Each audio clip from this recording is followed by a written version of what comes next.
एक समय की बात है, एक प्रसिद्ध संत लंबी तीर्थ यात्रा पर निकले। वे अपने ज्ञान, साधना और करुणा के लिए विख्यात थे। उनकी ख्याति दूर दूर तक फैली हुई थी। एक दिन वे एक छोटे से गांव में पहुंचे। शाम का समय हो चुका था और उन्हें रात बिताने के लिए कोई ठिकाना चाहिए था। गांव के लोग संत का बहुत आदर करते थे, लेकिन जब उन्होंने सुना कि संत उनके घर ठहरना चाहते हैं तो वे हिचकिचाने लगे। वे सोचने लगे, अगर हम संत को अपने घर में रखते हैं और कोई गलती हो गई तो पाप लगेगा। कोई भी इस जिम्मेदारी को उठाने को तैयार नहीं था। संत यह देखकर मुस्कुरा दिए, क्योंकि उन्होंने समझ लिया कि लोगों की भक्ति कहीं न कहीं डर से भरी हुई थी। उसी गांव में एक वेश्या भी रहती थी। उसने जब यह सुना कि कोई भी संत को ठहराने को तैयार नहीं है, तो वह आगे आई और विनम्रता से बोली, हे महात्मा, अगर आपको कोई आपत्ति न हो तो आप मेरे घर में विश्राम कर सकते हैं। गांव के लोग चौंक गए। किसी ने फुसफुसाते हुए कहा, अरे, यह कैसे हो सकता है?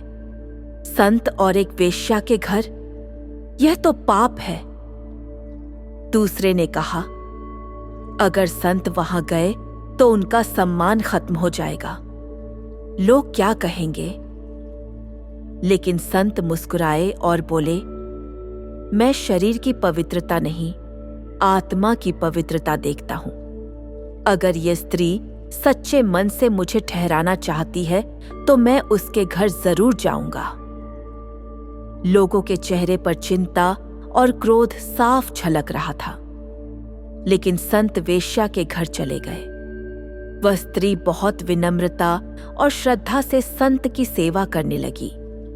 उसने संत के चरण धोए, उन्हें भोजन कराया और उनके लिए एक साफ स्थान पर बिस्तर लगाया। वहीं दूसरी ओर गांव के कुछ लोग संत को नीचा दिखाने और उनकी प्रतिष्ठा धूमिल करने के लिए वेश्या के घर के बाहर रात भर पहरा देते रहे। वे सब सुबह का इंतजार करने लगे ताकि सबको यह साबित कर सकें कि संत अब पहले जैसे पवित्र नहीं रहे। सूरज निकलते ही गांव के लोग वेश्या के घर के बाहर इकट्ठा हो गए। जैसे ही संत बाहर निकले, सबने व्यंग्य से कहा, महात्मा जी, रात कैसी रही? संत मुस्कुराए और बोले, रात बहुत शुभ रही। मैं जहां भी रहा वहां भगवान मेरे साथ थे, लेकिन तुम सब पूरी रात मेरे बारे में सोचते रहे, मेरी आलोचना करने में व्यस्त रहे। तुम्हारा मन मेरे विचारों में अटका रहा, यानी तुमने भी पूरी रात मेरे साथ ही बिताई। अब बताओ, तुम्हारी आत्मा अधिक कलुषित हुई या मेरी? गांव वाले चुप हो गए। संत ने आगे कहा, पाप सिर्फ शरीर से नहीं होता, मन से भी होता है। मैं उस स्त्री के घर गया, लेकिन मेरे मन में कोई वासना नहीं थी। तुम सब घर में रहकर भी मेरे बारे में बुरी बातें सोचते रहे।